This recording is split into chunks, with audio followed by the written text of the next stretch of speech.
అందరికీ నమస్కారం. నేను మీ కిరా కార్పీని. మాజీ ముఖ్యమంత్రి జగన్మోహన్ రెడ్డి ప్రెస్ మీట్ పెట్టాడు. ప్రజలకి ఎప్పుడైతే కామెడీ తగ్గుద్దో, ఎప్పుడైతే జోకులు ఉండవో, నవ్వడానికి స్థానం ఉండదో, ఎప్పుడైతే స్టఫ్ కావాలో ఆ రోజు జగన్మోహన్ రెడ్డి పూర్తిగా తెలుసుకొని ప్రెస్ మీట్లు పెడుతూ ఉంటాడు. పెట్టినటువంటి ప్రెస్ మీట్ ద్వారా వచ్చినటువంటి స్టఫ్ ద్వారా ప్రజలు ఈ రోజు పూర్తి స్థాయిలో నవ్వుకునేటువంటి పరిస్థితి. దాంతో పాటు పూర్తిగా వీడియోలు వైరల్ అవుతూ పూర్తిగా ఈ రోజు ఆయన ఇచ్చినటువంటి స్టఫ్ ను తింటున్నారు జనాలు. మరి ఆ వీడియోలు ఏంటో ఒకసారి చూద్దాం. విపరీతంగా ట్రోల్ అవుతున్నాయి. ఒకసారి చూడండి.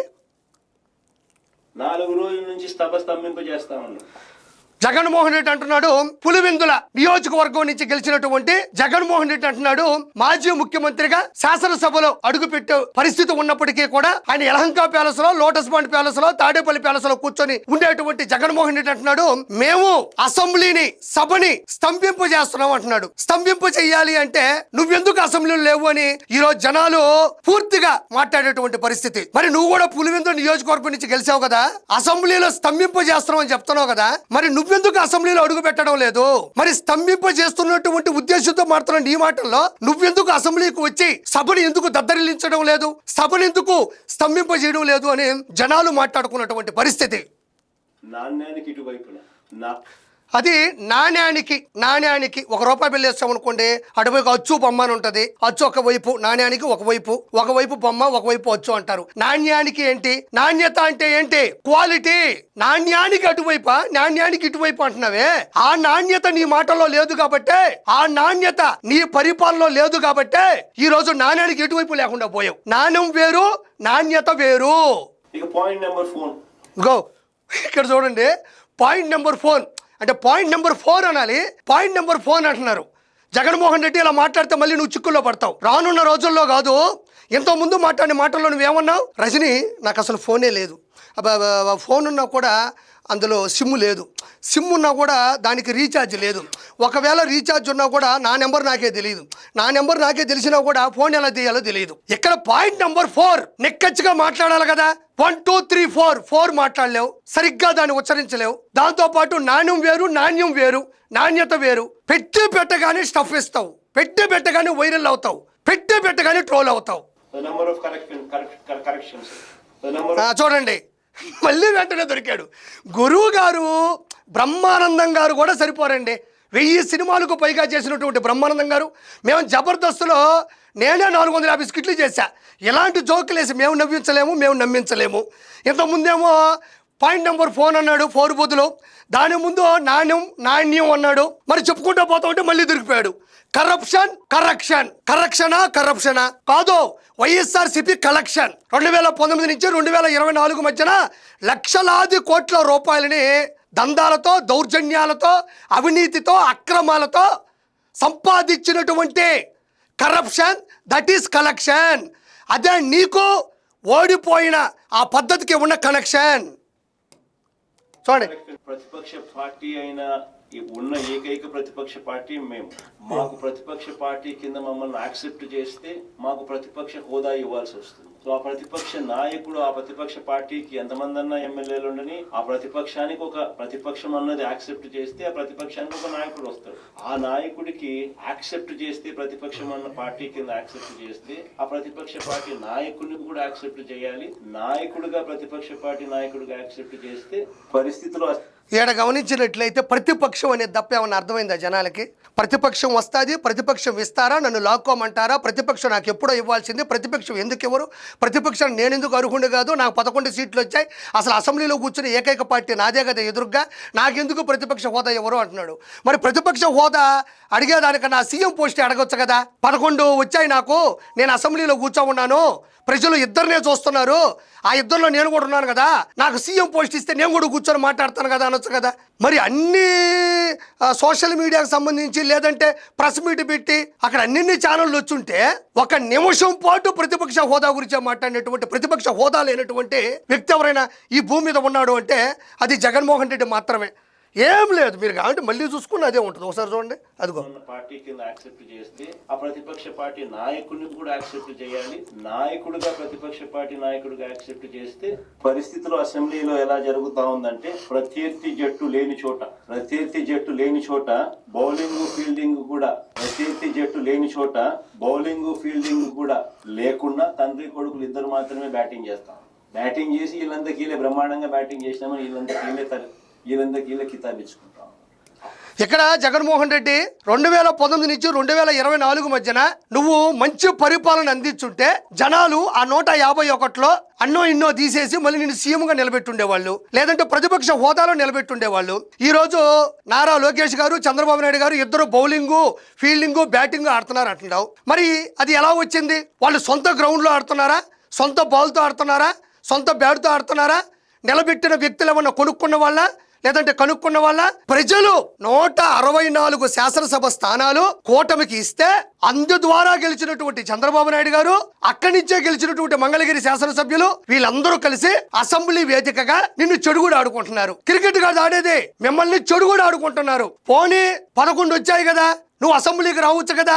ఇప్పుడు నారా లోకేష్ గారు, నారా చంద్రబాబు నాయుడు గారు బౌలింగ్ బ్యాటింగ్ ఆడుతూ ఉంటే నువ్వు కనీసం ఆ ప్రేక్షకులైనా కూర్చో ఉండొచ్చు కదా, ఆ ఆడియన్స్ అయినా కూర్చోవచ్చు కదా, 2 పాప్కార్న్ ప్యాకెట్లు కొనుక్కొని తినొచ్చు కదా. ప్రజలు ఇస్తే వాళ్ళు బాలు బ్యాటు పట్టుకొని ఆడుతున్నారు తప్ప వాళ్ళు ఖాళీగా కూర్చొని ఆడటంలే. నీకెందుకు ఇవ్వలేదు? మనం ప్రజల ఆరోగ్యాలతో, కల్తీ మద్యంతో, కల్తీ వ్యాపారాలతో, అక్రమాలతో, అన్యాయాలతో, అవినీతులతో మనం ప్రజలను ఆడుకున్నాం కాబట్టి ఈ రోజు మనం ఖాళీగా కూర్చో ఉంటే వాళ్ళు అసెంబ్లీలో మిమ్మల్ని ఎదిరిస్తూ ప్రశ్నిస్తూ మీతో ఆడుకుంటున్నారు.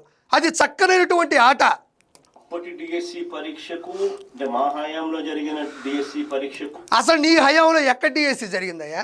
చాట్ జీపీటీలో ఎదుగు, గూగుల్ జెమినీలో వెతుకు. నీ హయాంలో 2019 నుంచి 2024 మధ్యన డిఎస్సి అనేది ఎక్కడ జరిగింది, ఎప్పుడు జరిగింది, ఎంతమందికి జరిగింది, ఎంతమంది సెలెక్ట్ అయ్యారు, ఈరోజు ఎంతమంది ఉపాధ్యాయులుగా ఉన్నారో చెప్పగలవా? నీ హయాంలో డిఎస్సీ జరిగింది అంటున్నావు. యాడ డిఎస్సీ జరిగింది? జాబ్ క్యాలెండర్ ప్రవేశపెడతానన్నావు, డిఎస్సీ నోటిఫికేషన్ ఇస్తానన్నావు. 16,347 పోస్టుల భర్తీతో నారా చంద్రబాబు నాయుడు గారు, లోకేష్ గారు, కూటమి ప్రభుత్వం ఉద్యోగాలు అందిస్తే ఏం చేసావు నువ్వు? నీ హయాంలో అని చెప్తున్నావు. నీ హయాంలో ఎప్పుడు ఇచ్చావో చెప్పాలా? ఇప్పుడు డిఎస్సి పరీక్షకు ఇప్పుడు ఎందుకంటే ఏపీపీఎస్సీని డిఎస్సీని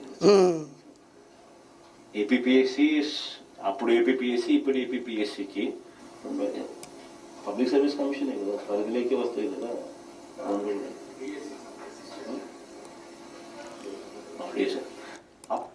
ఇక్కడ గమనించండి అయ్యా, భయంకరంగా ట్రోల్ అవుతున్నటువంటి సమయం, సందర్భం, సన్నివేశం ఏదైనా ఉందంటే ఇది. DSC APPSC 2 ఒకటేనంట. ఏపీపీఎస్సీ అయినా ఆంధ్రప్రదేశ్ పబ్లిక్ సర్వీస్ కమిషనే కదా, డిఎస్సీ అన్నా కూడా లాస్ట్లో ఆ ఎస్సీ వస్తుంది, ఆ కలిపి కొట్టేస్తే ఏమవుతుందిలే అంటున్నాడు. ఏపీపీఎస్సీ కింద గ్రూప్స్ ద్వారా వచ్చే ఉద్యోగాలు ఏంటి? Deputy collector, commercial tax officer, RTO, DSP, sub register, clerk, ఈ 4 గ్రూప్స్ ద్వారా ఏపీపీఎస్సీ నుంచి సెలెక్ట్ అయ్యేటువంటి అభ్యర్థులు పొందేటువంటి అత్యున్నతమైనటువంటి అధికారం ఉన్నటువంటి పదవులు ఏవైతే ఉన్నాయంటే నేను ఇప్పుడు చెప్పినట్టువి. డిఎస్సీ అంటే ఏంటి? District selection committee. ఉపాధ్యాయులు, టీచర్ పోస్టులకు భర్తీ చేయడానికి వాళ్ళు ఎగ్జామ్ రాస్తారు, ఎవరైతే దాంట్లో పాస్ అవుతారో వస్తారు. ఇవి 2 ఎలా ఒకటవుతాయి జగన్మోహన్ రెడ్డి? ఇది ఎలా ఉందంటే గుండెపోటు గొడ్డలు వేటు 2 ఒకటే అన్నావు చూడు, ఆ రోజుల్లో అలా ఉంది. ఏపీపీఎస్సీ డిఎస్సీ ఒకటి ఎలా అవుతుంది? ఇప్పుడు నేను కూలంకుషంగా వివరణగా విశ్లేషించి చెప్పా. ఇవి 2 ఎలా అవుతాయో నువ్వు చెప్పాలా? నాకు ఒకటి భయం వేస్తూ ఉంది. ఏపీపీఎస్సీ అంటే డిఎస్సీ అన్నావు, ఆడ వరకు ఓకే. ఏపీపీఎస్సీ అంటే ఏపీఎస్ ఆర్టీసీ కూడా అవుతుంది అన్న దేవుడి వల్ల. ఎందుకంటే అక్కడ ఎస్సీ వచ్చింది కదా, ఆ 2 ఒకటే అంటే ఈ రెండిట్లో కూడా ఏపీ వచ్చింది కదా. మరి ఆ విధంగా అంటావు, నాకు తెలిసి నెక్స్ట్ దాంట్లో అంటావేని భయంగా ఉంది. నువ్వు మళ్ళీ మా దౌర్భాగ్యానికి, మా దురదృష్టానికి నువ్వు ఒకసారి ముఖ్యమంత్రిగా గెలిచావు, నువ్వు ఒక ముఖ్యమంత్రిగా పరిపాలించావు. మా దౌర్భాగ్యం కాకపోతే చిన్న పిల్లోని అడిగినా చెప్తాడు. ఏపీపీఎస్సీ డిఎస్సీ 2 అనడం, విశ్లేషకుల్ని పక్కన పెట్టుకోవడం, వాళ్ళేదో చెప్పబోతుంటే దాని ఏదో సర్ది పెట్టడం, ఆ తర్వాత సర్దుకోవడం. ఏంది ఇది? నువ్వు నీ కొడుకు ఇద్దరికి సవాల్ విసురుతాను. ఈ డిఎస్సి మా హయాంలో జరిగిన నువ్వు ఆరోపణలు చేస్తావు, నా డిఎస్సి 2 సిబిఐకి మేము రెడీ. మేము తప్పు చేయలేదు కాబట్టి నేను రెడీ అంటాను. నువ్వు ఏడంకోసారేనండి. ఇప్పుడు ఎందుకంటే ఏపీపీఎస్సీని డిఎస్సి అవునులే ఏపీఎస్సి ఇదిగోండి ఇక్కడ ఏపీఎస్సి డిఎస్సి రెండు ఒకటే అంటుంటే అవి రెండు ఒకటి కాదు అని చెప్పడానికి ఈయన ప్రముఖ డాక్టర్ సీదిరి అప్పలరాజు గారు ఉన్నారు. చెయ్యిలా పెట్టుకొని అత్యంత మేధావి, అత్యంత మేధస్సు, అత్యంత తపస్సు ఉన్న వ్యక్తి ఉన్నాడు. ఇలా చేయి పెట్టుకొని నీకు చెప్పడానికి భయపడుతున్నాడు. బహుశా అతను కూడా తెలియపోవచ్చా అనే తర్వాత విషయం. ఎక్కడ చూడండి సీనియర్ పాత్రికేయుడు రెండో రోలో కూర్చొని ఉన్నాడు సజ్జల రామకృష్ణారెడ్డి. అతను కూడా ఇతను చెప్పడానికి భయపడుతూ ఉన్నాడు. ఎందుకు? నీ అంత మూర్ఖుడు లేడు అని ప్రపంచం మొత్తానికి తెలుసు, అక్కడ కూర్చున్న వాళ్ళకి కూడా తెలుసు. మనం ఏ టాపిక్ మీద వచ్చాం, ఏ టాపిక్ మీద మాట్లాడబోతున్నాం, దాని గురించి పూర్తి విశ్లేషణ ఉండాలి కదా, వివరణ ఉండాలి కదా. వీళ్ళు కూడా చెప్పలేనటువంటి పరిస్థితి. అప్పటి ఏపీఎస్సి పరీక్ష ఇప్పుడు డిఎస్సి మాదిరిగా నువ్వు నీ కొడుకు ఇద్దరికి సవాల్ విసురుతారా?